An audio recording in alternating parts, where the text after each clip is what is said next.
From the KPFK studios in Southern California, it's the Ralph Nader Radio Hour. Stand up, you've been sitting way too long. Welcome to the Ralph Nader Radio Hour. My name is Steve Scrovan, along with my co-host, David Feldman. Hello, David. Hello, everybody. And we also have the man of the hour, Ralph Nader. How are you doing today, Ralph? Good, and it'll be better when we see what a great show we have. We do. Regular listeners know how many times Ralph has pointed out that the way to make real change in this country is to go to the place where they make the laws, and that's Congress. And today we have a real live congressman on the line, Representative Jamie Raskin from Maryland. Among other things, we're going to ask him how to organize progressives in Congress, and what is the best way to get through to a congressperson, how to get hearings in Congress, and how to rally support for bills.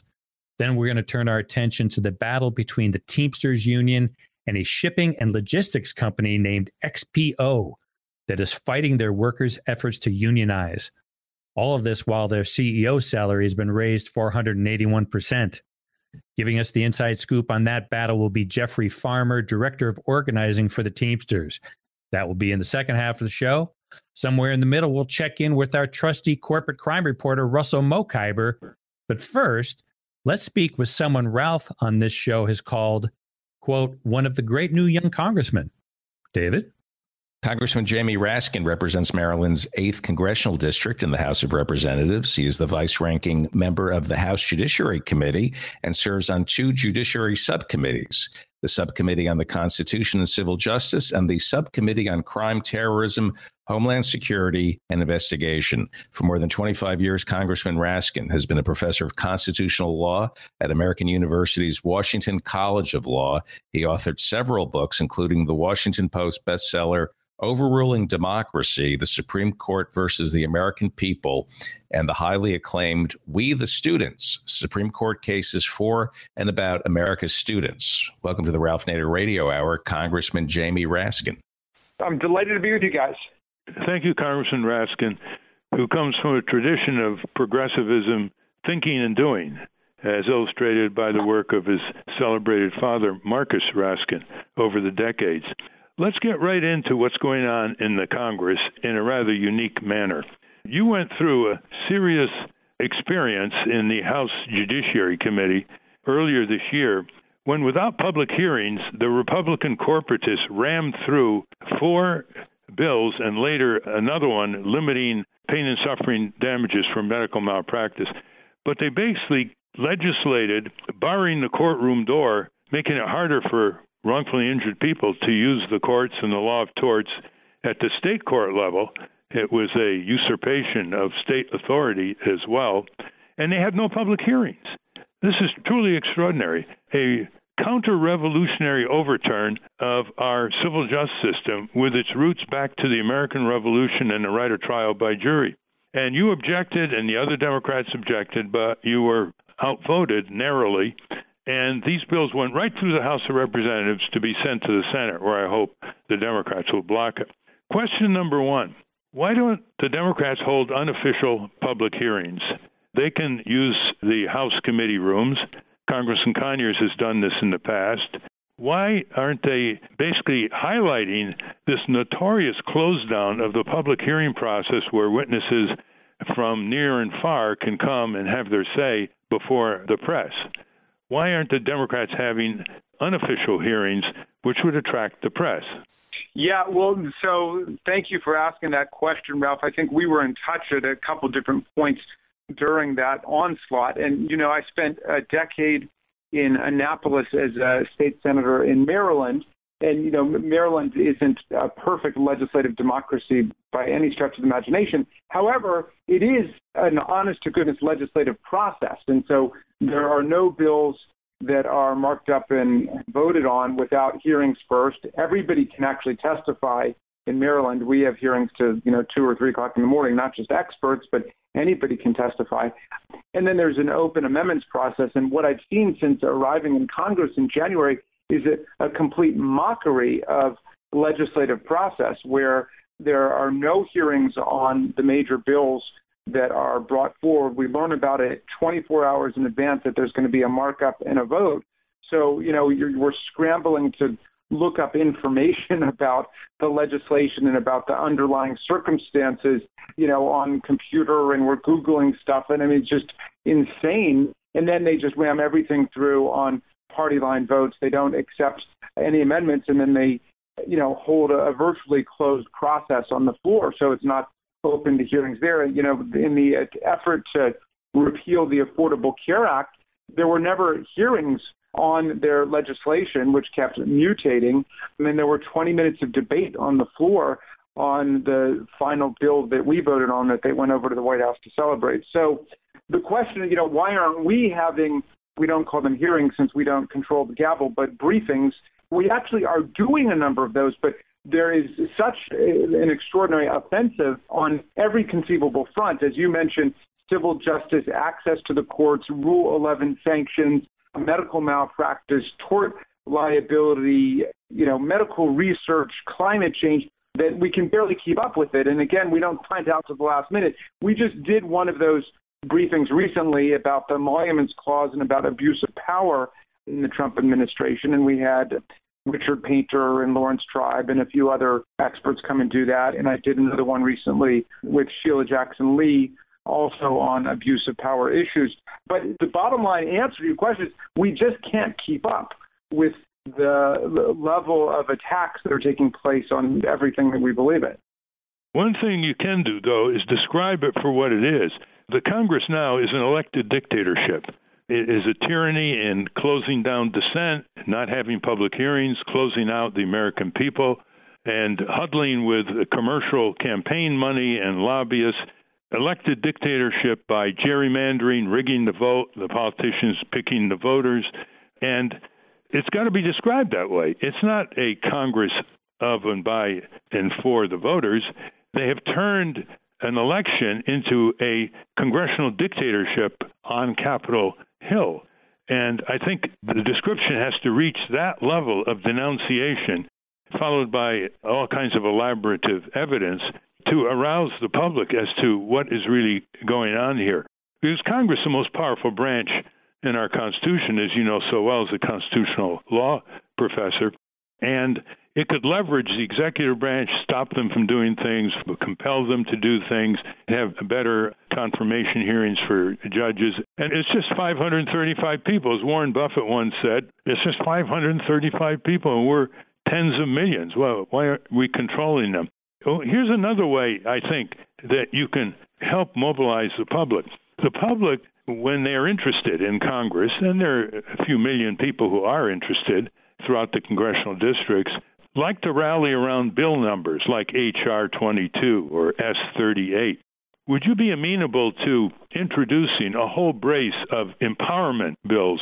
These are bills that structurally shift power from the few to the many, improving labor organizing laws, providing facilities for consumers in the healthcare area, banking area, insurance area, etc., banding together nonprofit advocacy groups. These don't cost the taxpayer anything, but they make it easier for people to band together around their major specialized concerns in order to put the heat on Congress and make it do the right thing. We have a whole brace of these, and they also challenge corporate power. We call it the empowerment agenda, which we developed years ago. Would you consider putting all these bills in so various citizen groups can go around the country rallying support for specific bill numbers, even though now these bills would have no chance of passing under a Republican tyranny? But absolutely. I would love to read through all of those. I mean, I agree with both of the things you just said. One is that, we have kind of a Republican political tyranny that has emerged based on the most undemocratic institutions in society, the Electoral College, which they have, manipulated very well to their advantage, and in Congress, in the House, they govern behind a wall of gerrymandered districts across the country. And so already I introduced legislation along with Congressman Don Beyer from Virginia to break from the single-member districts and to have a national plan for multi-member districts based on proportional representation elections, which is a way to break out of the vicious gerrymander cycle that we're in. So I'm completely with you on that. We need to blow the whistle on this kind of undemocratic iron triangle of the gerrymandering, the Electoral College, and the Supreme Court, which has enthroned corporate power in Citizens United and Buckley versus Vallejo and similar decisions. And, that's what we're up against. And so we do need to wake up the sleeping sovereign of the American people. And I think that the silver linings over the last 7 months has absolutely been the popular organizing, the Women's March, the Science March, the Climate March, the March for Truth, the airport protests, and so on. I mean, this is the people basically taking back the reins of the democracy and saying that everybody who's in public service works for the people, and we've got to remind everybody of that. So, yes, I'd love to look at your package of bills and to see, what it is I can introduce. That's good. And also, as you know, the people are flooding these town meetings, which are no longer being scheduled by most Republican representatives and senators back home, but they really filled the seats. And the Republicans looking out over this jammed auditorium, which used to be empty at town meetings, and they said, hey, there are conservatives here. There are liberals here. What's going on? And they're all shouting back at their legislator, don't you take away our health insurance? So you have the potential of a major left-right alliance on many issues that affect people where they live, work, and raise their families. The ideology of polarization tends to dissipate when you get down to their health and safety, clean air, clean water, safe food, safe medicine, health insurance coverage, adequate jobs, public facilities repaired in their area, drinking water, sewage, bridges, highways. That's what the Democrats really have to get down to. A listener should know that Jamie Raskin was an underdog before he won the seat in Maryland last November. He was up against a well-known television personality and a multimillionaire. And they got most of the publicity. And at the same time, Jamie Raskin was meeting with hundreds of living room gatherings, real retail campaigning, neighborhood by neighborhood by neighborhood, and stunned the political establishment when he won, defeating these two far more publicized candidates. So you know what grassroots are all about. And so here's my next question.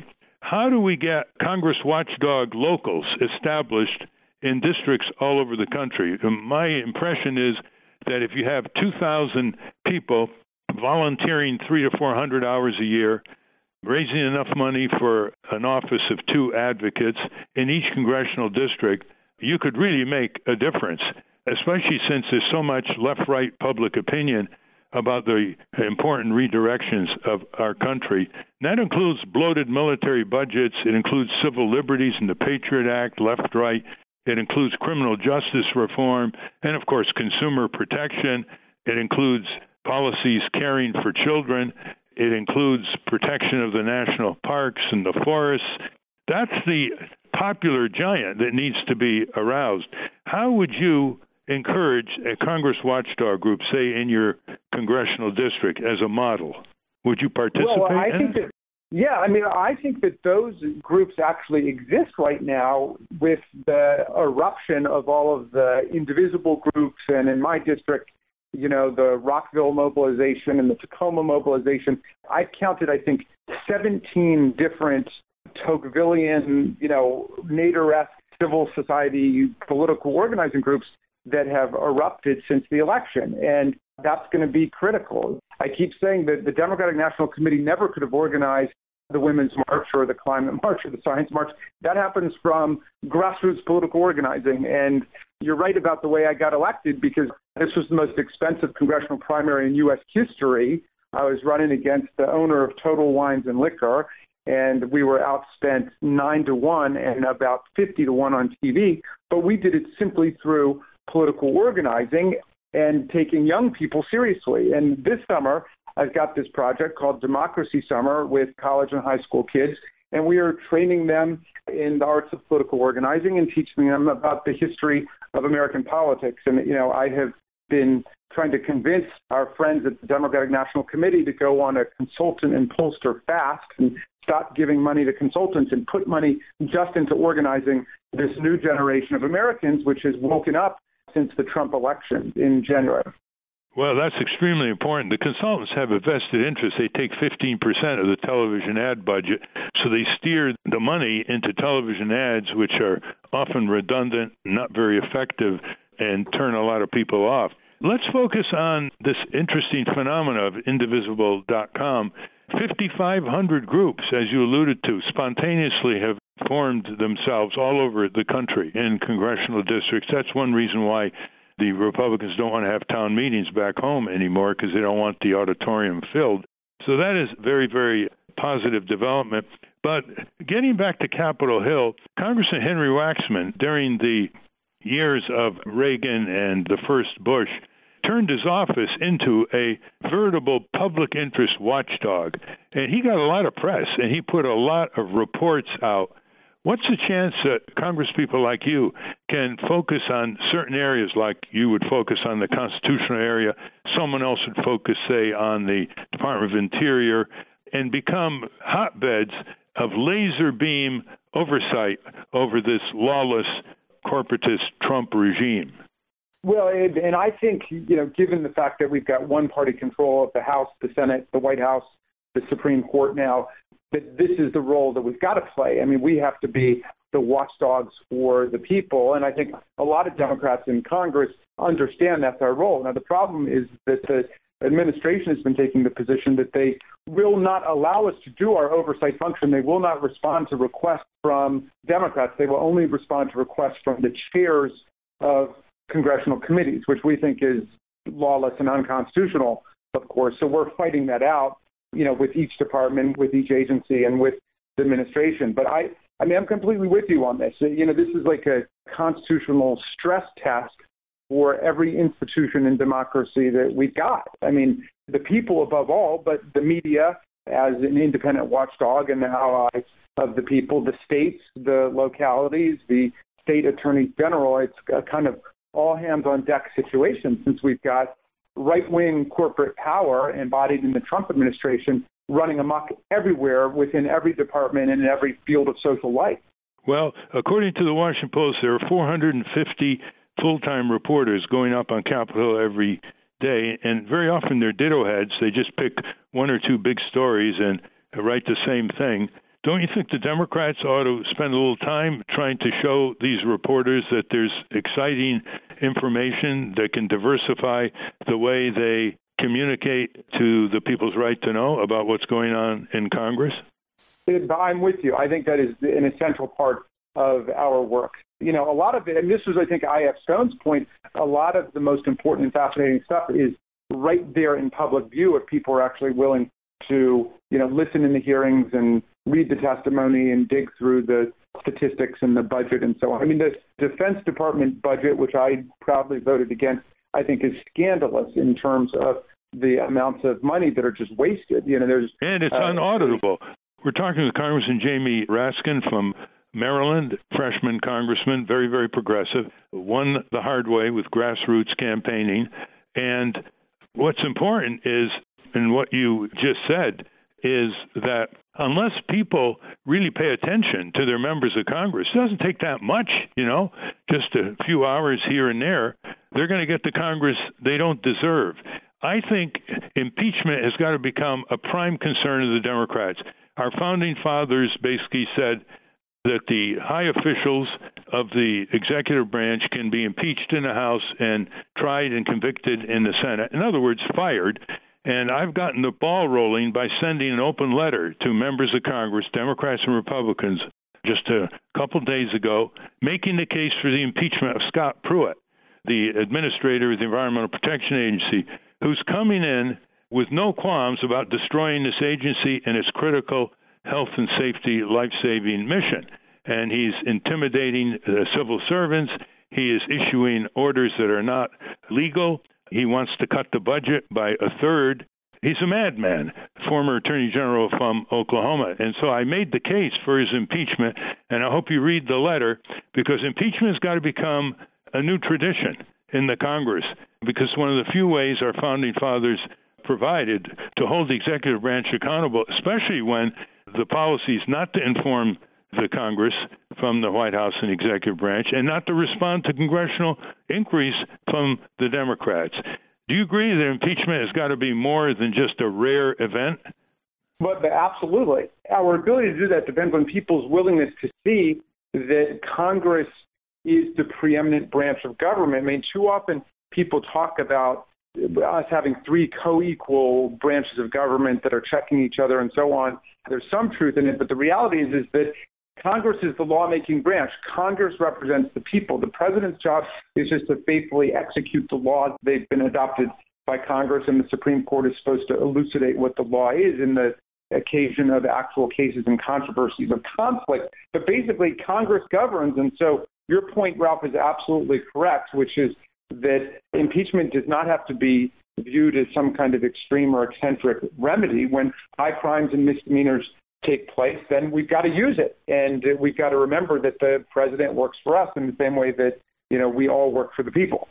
Let's do something before we close, Congressman Raskin. Senator McConnell, the leader of the Senate, Republican from Kentucky, and his co-senator Rand Paul have supported the legalization of our farmers growing industrial hemp, which is not marijuana. It's a 5,000-year-old long fiber plant that has thousands of uses, from car parts to food to fuel to paper and a whole variety of food, like in hemp milk. And it's illegal in this country because it's on the prescribed list of the DEA, medieval thinking. It's illegal in this country to grow it, but it's legal to import it from Romania, China, Canada, France, etc. So you have lead Republicans in the Senate and some in the House, but it requires an engine. And if you and others in the Democratic camp can go to these Republicans and say, look, you're already for this, why don't we get together and pass it, create a new opportunity for our agricultural sector, create more jobs, and produce a product that is incredibly important in all areas of our consumption, not to mention being environmentally benign. Are you for mobilizing something so Congress can brag that they did at least one thing in this session? Well, yeah, hey, I'm always up for a left-right coalition, and I know that that's been, an important political commitment of yours over the last many years. And look, back to Annapolis, everything I got done was on that kind of basis. I mean, we abolished mandatory minimum drug sentences, and that was a left-right coalition that we used to do it. We abolished the death penalty, and we had a lot of, Republicans with us on that. So all the criminal justice reform, and especially in the marijuana issue where there's a strong strain of libertarianism in some parts of the right, we can make that happen. And I'm all for it. I'm happy to meet with them, and it would be good if we could get some stuff passed. I've got legislation right now which is trying to get America on record to free all the religious prisoners around the world and to end prosecution for blasphemy and apostasy and heresy and witchcraft and sorcery. There's hundreds of people rotting in prison now for these religious crimes, and I do have a bunch of Republicans on that. And so that's another place where I think we can find some, left-right creative coalition building. Well, listeners, you've seen what a real congressman can be like, for the people, of the people, by the people. Congressman Jamie Raskin. A couple quick housekeeping. You should improve the congressional switchboard. It used to be you'd call 224-3121. Instantly, a human being would answer. You'd say, I want to call Congressman Raskin. You'd get your receptionist within 10 seconds. Now it's all kinds of robotic, recorded this, give us your zip code. I hope you can get to the bottom of this, because when people are told to call their member of Congress, they don't want to have to go through all this rigmarole, which was designed by the Republicans in order to reduce the number of workers staffing the congressional switchboard. And I hope you will use the Congressional Research Service to get them to put out reports that will help citizen movements all over the country, because I know that individual members of Congress can get the Congressional Research Service of the Library of Congress to do that kind of important research. What do you say? Absolutely. I will check them both out. I'm not quite sure how the whole phone service works, but I'm aware of the effort, which I'm part of, to open up CRS reports. But I promise you to pursue both of those. Okay. Give our listeners how they can reach you in conclusion. My campaign site is www.jamieraskin.com, and then you can find my House website. I think it's repjamieraskin.com. But yeah, you can find me on Twitter, on Facebook. Email me, and I'll put you on my list, and I promise you'll never be lonely again. Spectacular member of Congress, Jamie Raskin, constitutional law professor, activist, thinker. He's the legislature in the Maryland legislature who got the ball rolling to get rid of the Electoral College by having states passing laws that say they will throw the electoral votes to any presidential candidate who wins the national popular vote. And California has followed his example, passed laws. New York has followed. They're up to 165 electoral college votes. They need to go to 270. And no longer will candidates win the popular vote for the White House and lose the election, as the Democrats did in 2000 and 2016. Thank you very much, Jamie Raskin. Ralph, totally my pleasure. Let's do it again. All best to you. Okay, great. We've been speaking with Congressman Jamie Raskin, who represents the 8th District of the state of Maryland. We will link to Congressman Raskin's contact information at ralphnaderradiohour.com. Now let's head over to the National Press Building and get the latest from corporate crime reporter Russell Mokhiber. From the National Press Building in Washington, D.C., this is your Corporate Crime Reporter Morning Minute for Friday, August 11, 2017. I'm Russell Mokhiber. The United Kingdom's Serious Fraud Office said last week that it has opened an investigation into allegations that British American Tobacco was involved in bribery and corruption in Africa. The Serious Fraud Office opened the investigation after a major investigation by the Guardian newspaper revealed that BAT and other multinationals have used threats against at least 8 African nations, demanding that they axe or dilute the kind of tobacco control measures that have saved millions of lives in the West. The Guardian reported that BAT, now the largest tobacco company in the world after its recent merger with Reynolds, has consistently denied the allegations of Paul Hopkins, whom it employed in Africa for 13 years. The Guardian reported that Hopkins claimed that BAT Kenya paid bribes to government officials in Burundi and Rwanda to undermine tobacco control regulations. For the Corporate Crime Reporter, I'm Russell Mokhiber. Thank you, Russell. Now we're going to talk about how the Teamsters are battling to organize the workers of one of the largest transportation companies in the world, which brings us to our next guest. David? Jeffrey Farmer is Director of Organizing for the International Brotherhood of Teamsters, representing more than 1.4 million members throughout North America. A 35-year veteran of the labor movement, Mr. Farmer has been a member and worked for several unions before being asked by Teamster President Jim Hoffa to create a new Teamsters organizing department with the goal of making the Teamsters one of the largest, strongest, and fastest growing unions in North America. Welcome to the Ralph Nader Radio Hour, Jeff Farmer. Thanks so much. Welcome indeed, Jeff Farmer. This is a very dramatic struggle that's going on under the media radar. The media does a very bad job of reporting on labor struggles, especially against corporations that have such tyrannical sway internationally. Tell us, what does this XPO Logistics company do?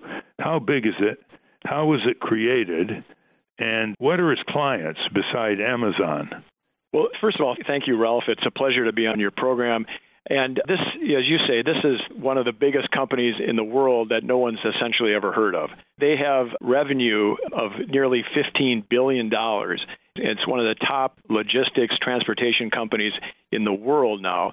They employ something like close to 90,000 employees, and then they have one of the issues that this company faces is that they have lots of contracted workers as well. So they provide services to some of the big names, companies like Boeing and Home Depot, IKEA, and they provide all kinds of different services. They are in the ports, for example, of this country. And LA Long Beach in particular, we've taken them on in the ports where they have a port drayage operation. They have so-called independent contractors, which are in fact misclassified. They're employees, but they haul containers from the ports.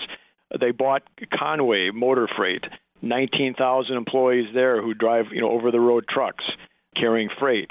They have operations in warehouse in the U.S. They have what's called a last mile operation, where they take products and deliver them directly to people's homes, in some cases installing large appliances, for example.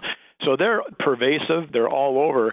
And then very significantly, in addition to what I just described here in the U.S., they have a major presence in Europe. So that brings up what we think is a really important connection in our case, with the European unions. But that's kind of a quick snapshot. Yes. Is XPO Logistics on the New York Stock Exchange? It is. It is a publicly traded company, and their stock right now is actually pretty good. The shareholders, I think, ain't seen nothing yet, though, in terms of the potential liability that this company faces. And as you know intimately, oftentimes, shareholders and stock analysts and so all they see is kind of like the activity of the buying and trading of companies. And what they don't see is the operations on the ground. The building of this corporate empire is the handiwork of Bradley Jacobs, who is the CEO of XPO Logistics. He makes $20 million a year, not to mention all kinds of stock bonuses. And you actually confronted him, the Teamster reps, on June 15th of this year at the Atlantic Ballroom and asked him some questions, which he didn't like to answer. And a couple of these questions would be of interest to our listeners. One is, tell me how workers can raise a family, pay for transportation, housing, and food on $11 to $13 an hour that you told your warehouse workers, you, Bradley Jacobs, told your warehouse workers, take it or leave it, and then drove away in your chauffeur-driven Cadillac.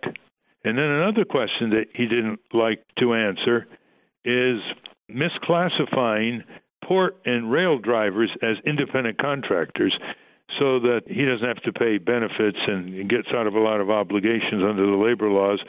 The California Labor Commissioner recently ordered XPO Logistics to pay 4 misclassified drivers $855,000 in wages, benefits, and expenses that were not paid. He didn't want to explain that. And then the question was, how do you explain the XPO shareholders' recent rebuke when a near majority of outside shareholders opposed your say-on-pay measure?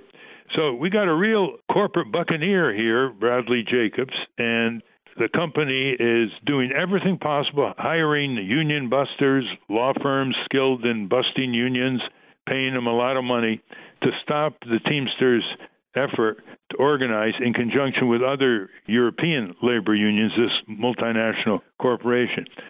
Jeff, give us an idea where you're at in the organizing process now. Well, so, Ralph, we've conducted some National Labor Relations Board elections. We have a base now of over 500 Teamsters in the company. One of those, as you indicated, was a group of warehouse workers in North Haven, Connecticut. Bradley Jacobs, that Connecticut is the home base of XPO. He came to that location on 3 separate occasions, including the day of the union vote, and the workers stuck together, and they voted overwhelmingly 72 to 49, I think it was, to go and have representation from the Teamsters. So we have a base of workers, and we're hearing, their stories, and we've essentially seen this company's anti-union operation in very stark relief. We've been forced to file on workers' behalf nearly 100 unfair labor practice charges with the National Labor Relations Board.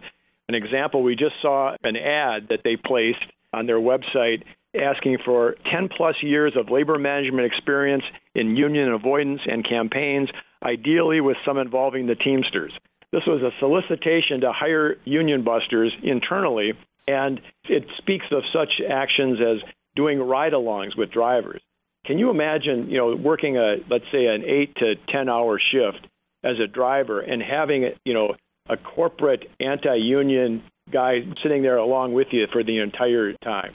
It's outrageous, and workers are not being given the chance to freely, choose for themselves whether they want representation. Here's why the North Haven, Connecticut workers recently voted to become Teamsters, just to bring it down to the workplace. These workers in North Haven, Connecticut package and distribute parts for military helicopters to governments all over the world. For this work, they're paid about $12 an hour. They can't support their families without government assistance like Medicaid, food stamps, housing assistance, etc. And to make it even worse, when XPO Logistics misclassified workers as independent contractors, these workers are forced to pay for their own truck insurance, parking, maintenance, and fuel. And sometimes they ended up with zero pay at the end of the week when you have all those expenses. So we're dealing here with an effort to organize these workers. How many are them in the U.S., the XPO Logistics employees and workers? It's a little hard to determine, actually, because of their, what you just described, of classifying many of the folks that actually work for them as independent. So we don't have a really good handle, except to, we're using this figure of close to 90,000 employees worldwide, and probably, half that would be in the U.S., if not slightly more. But, this misclassification issue, there was just a very, very powerful expose that, in a surprising source, let me say, and that was in USA Today, a major piece that everyone should take a look and read. It was called Rigged, and it described what takes place with misclassification. And, of course, XPO Logistics is one of the biggest culprits here. And as you describe, workers can work long, long hours, wait in long lines at the ports to pick up a container or drop one off. In some cases, end up, essentially owing the company. It's just an outrageous system. But furthermore, what's very unfair about the system of misclassification is that under current labor law in the U.S., those workers are not eligible to form and join a union. And so, we're saying, and now there's actually a trial going on with the National Labor Relations Board to say that misclassification, this scam or sham, is in fact an unfair labor practice in and of itself, because you're denying workers their right to organize. That's what you mean when you refer to ongoing government investigations by the NLRB, National Labor Relations Board. And that's the board that Trump wants to stack with pro-corporate officials so they can drop these investigations. But you also refer, Jeff, to multiple wage theft lawsuits that have the potential to cost XPO Logistics tens of millions of dollars in stolen wages. Tell us about that. Well, this is a very important aspect, because with the threat by Trump to stack the labor board, but the important thing is that this fight against misclassification is going to go on. And the reason we can say that is that under California law, and a very important, exceptional California law, that misclassification is actually law-breaking. And so the California Department of Labor has looked at the cases of these misclassified drivers, not at XPO, but also at other companies. And what they've determined is the example that you gave. Just the most recent example, 4 drivers were awarded $855,000 in back wages because the company essentially stole that money from them for not paying them properly. So here's what we see here is that the foundations for this scam system are starting to crumble. And XPO, as it seems to us, has an obligation to its workers first and foremost, but to its shareholders even, to essentially come clean that they're operating this system, that if any, these recent awards are any indication at all, this has the potential to cost this company millions and millions of dollars, because the practice is very pervasive in the ports amongst those port drivers. But very significantly, Ralph, it also is what we're seeing with these last mile drivers. And that's describe what last mile means. Well, it's like it could be any carrier. It could be the postal system or other trucking firms would say take goods from Cincinnati to Cleveland. And at that dock in Cleveland, an XPO contracted out a misclassified driver would pick up those goods and deliver it a small piece and take it to an individual's home and set up the refrigerator, let's say, or what have you. It's a very lucrative aspect of the business, because it's what people want. They want their product delivered immediately, and they want it installed for them. So XPO, that's one of the many things that they do, and so they have a workforce, not of employees, but again, just like the port drivers, of drivers who are misclassified as independent. And the reality is they're not independent. And the exciting thing for us is to see that every agency, whether it's state and federal or unemployment insurance, for example, every agency that has looked at this question of these drivers, are they employees or are they independent? And every single one, virtually without exception, has said that they're in fact employees.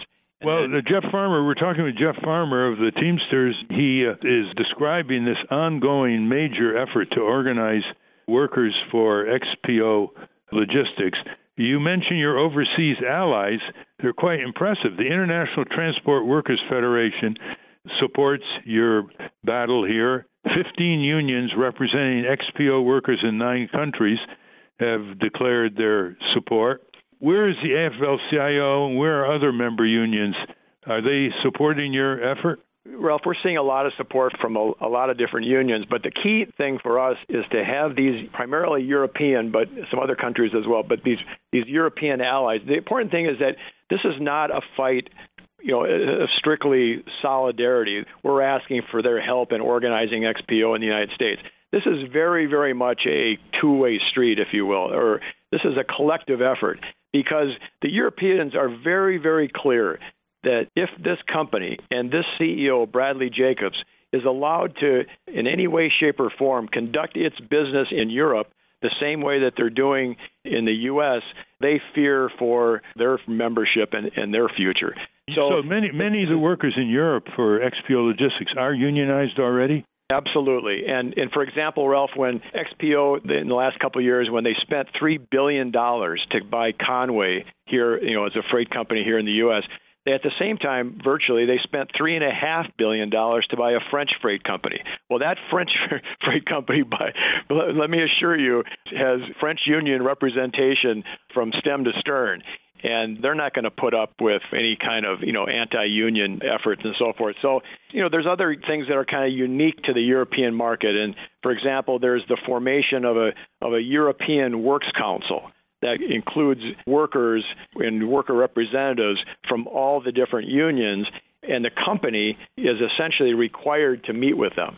And so when we've confronted Bradley Jacobs on a number of occasions here in the U.S. at various meetings and so forth, our demand is very simple. It's like, meet with us. And he says, he'll say, well, we have a good relationship with the European, unions, but we're not interested in talking to the Teamsters. And even more amazing is under European law, he and XPO Logistics have to give 4 weeks paid vacation minimum to the workers. Of course, there's national health insurance. There are better pension laws in these Western European countries. So how does he justify paying more for European workers doing the same work and giving them 4 weeks paid vacation plus other required benefits and not doing it for American workers? Has that question ever been put to him? I mean, that's why we attempt to, confront him and ask him these questions exactly like that, Ralph, is that, he's like a mushroom cultivator. He'd like to have us, keep us, and workers in the U.S. in the dark as to what, is going on in the rest of the world. It's kind of like what we just saw with Nissan. 40 of Nissan's plants worldwide are union, and 2 that are in the U.S. are not. And that's the way, the U.S., unfortunately, and U.S. workers are being treated like, second-class citizens or, like a distressed economy. But essentially, if these foreign corporations can get by with it, they will. They kind of reduce their behavior to the lowest common denominator. But the great thing about the Europeans and our allies here is that they made it very clear in response to Bradley Jacobs. They said, if you're not talking to the Teamsters, you're not talking to us. And we are in this together, not as family. It was the phrase that they used. We are in this together as family. And that's how we're proceeding here. And Bradley Jacobs and XPO, as far as we're concerned, they ain't seen nothing yet, because we just had a very important strategic meeting with the Europeans and our allies at the International Transport Workers Federation. And, our goal is nothing short of making this entire company union globally. How many elections do you have underway? Well, at this point, we're in the process of looking at some additional locations. But the reality here is that our strategy is not to take this company on through individual site locations and small NLRB elections. I mean, there's hundreds of terminals and hundreds of warehouse operations in this country. What we're looking at is to establish a dialogue with this company and to suggest to them that there's a different way to operate, and that they can operate union in Europe. They can certainly operate union here. So we're intending to put the pressure on them. But the campaigns that we have run and the campaigns that we will run, unfortunately exposes their very severe anti-union, animus. Well, are you getting much media coverage? For example, have you been on NPR or PBS or any of the commercial radio and TV stations? Have you gotten much support from some progressive members of Congress? What's the wider arc here?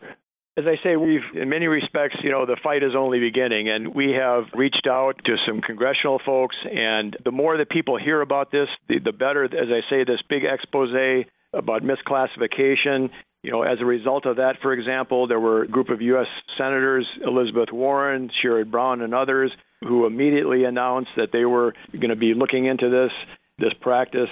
So I think that we're going to see this, we're going to see more of this interest. But frankly, as you say, in this country, labor issues, working people's issues are too often given short shrift. In other words, Jeff Farmer, you have not, on this major issue, ever been interviewed by NPR or PBS, which are supposed to be public broadcast stations Not at yet. all? Let me put it that way. Not yet, Ralph. All right.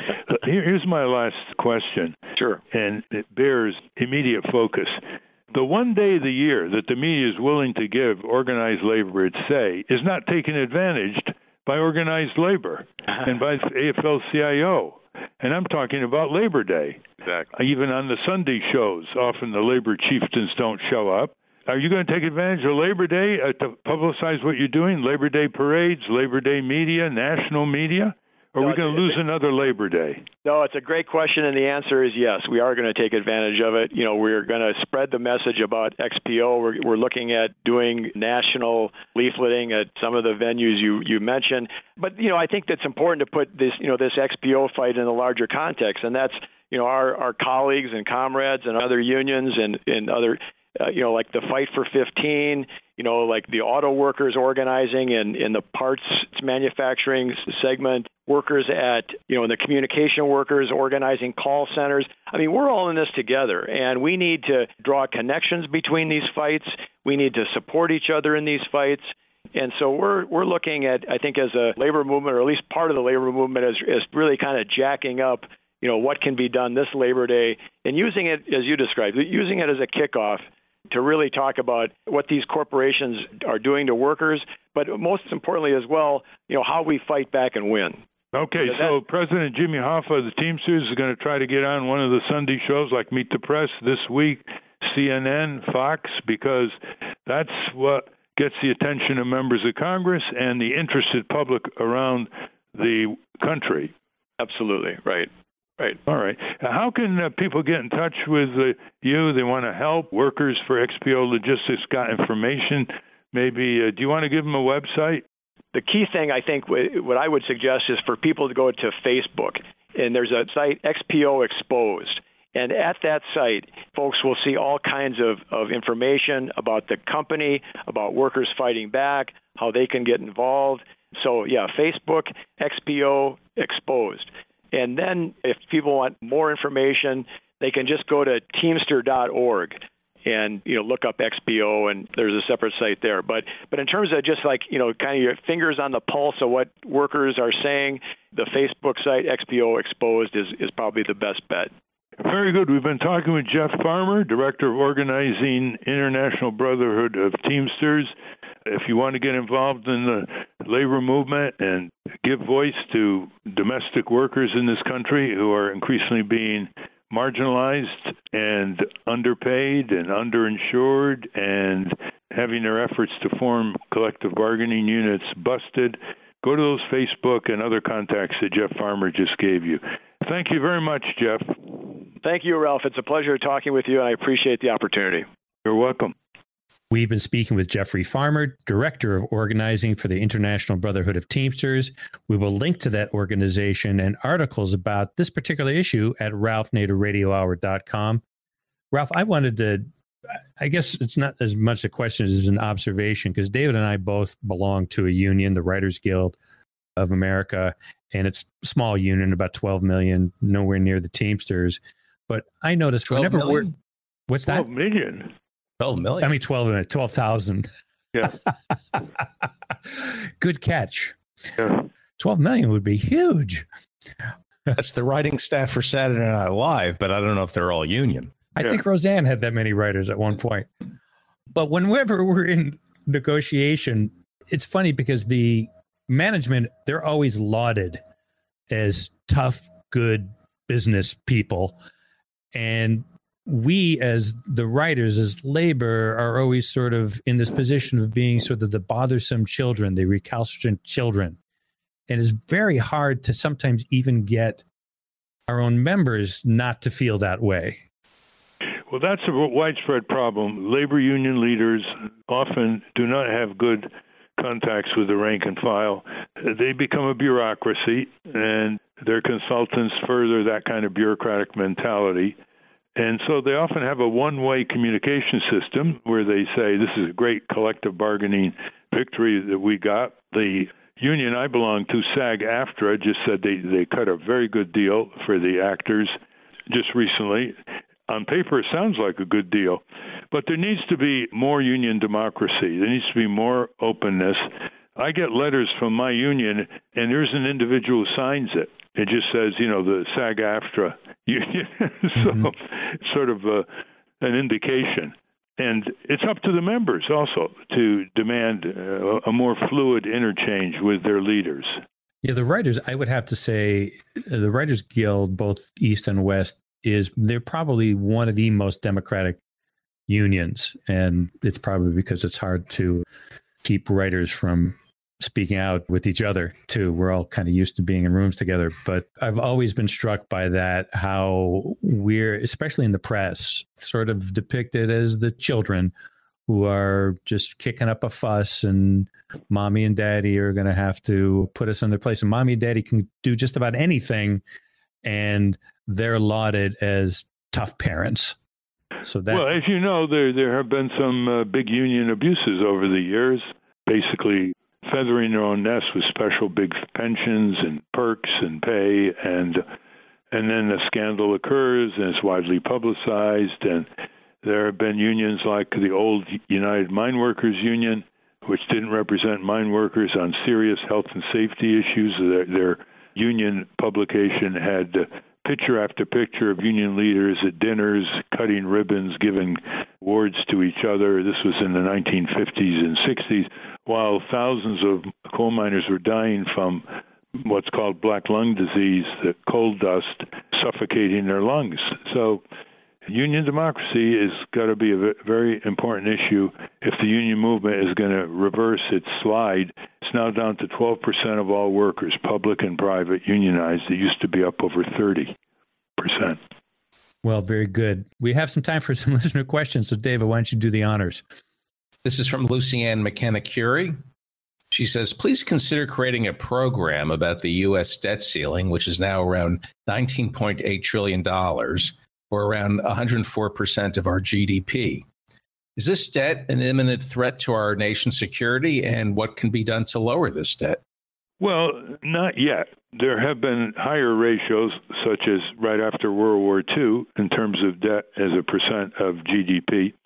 First, the question is, what was this debt incurred for? If it was incurred to build roads and bridges, repair drinking water, sewage systems, improve health clinics, what's called the public works, dams, ports, airports, etc., then actually the debt is building capital, important public service capital.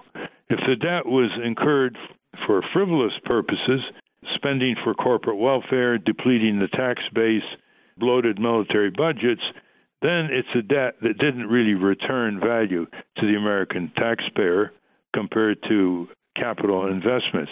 The second thing often is done with the debt is inflation. When you inflate the debt, you basically reduce the amount that the creditors are going to get by Uncle Sam, who's the debtor. That's a very perilous approach. What can be done to lower the debt? Bill Clinton did some of that and projected an actual surplus over the next 10, 20 years. And then when he was replaced by George W. Bush, Bush cut taxes and increased the defense budget and started a complete reversal of that with deficits as far as the eye could see. Oftentimes, members of Congress say, well, we want to devote some of the tax revenue to lower the debt. There are so many pressing needs, some of them by special interests. They're not really needs, like expanding the military-industrial complex budget, that it's very rare that they appropriate money to pay off the debt. The usual answer by economists is that we've got to keep the economy growing so proportionally we'll grow out of the debt's unfavorable ratio to GDP. But what's coming up is the periodic raising the debt limit, which the right-wing Republicans have been opposing in Congress. That's coming up before the end of the year, and that could really shake the financial markets and impair the full faith and credit of the U.S. government if the Republicans play brinkmanship. I think the Trump people coming from Wall Street know that could rattle the stocks and plunge the stock market. So they'll probably have some scary moments later in the fall, but they'll raise the debt limit. Thank you for your questions. Keep them coming either on Ralph's Facebook page or on the Ralph Nader Radio Hour website. I want to thank our guests again, Maryland Congressman Jamie Raskin and Organizing Director of the Teamsters, Jeffrey Farmer. For Ralph's weekly blog, go to nader.org. For more from Russell Mokhiber, go to corporatecrimereporter.com. If you're interested in visiting the American Museum of Tort Law this summer, please go to tortmuseum.org and check out the Tort Museum bookstore for engrossing books and memorabilia. The producers of the Ralph Nader Radio Hour are Jimmy Lee Wirt and Matthew Marin. Our executive producer is Alan Minsky. Our theme music, Stand Up, Rise Up, was written and performed by Kemp Harris. Join us next week for the Ralph Nader Radio Hour. Thank you, Ralph. We'll talk to you then. Thank you, everybody. Remember that phrase, hope springs eternal? We'll replace it with hope springs into action. And to help you do that, you might want to sign on and get free every week my weekly column. It's more than 7 minutes of agitational reading. It shows what other people have done to make a better society and what we can all do to pitch in. Hope springs into action.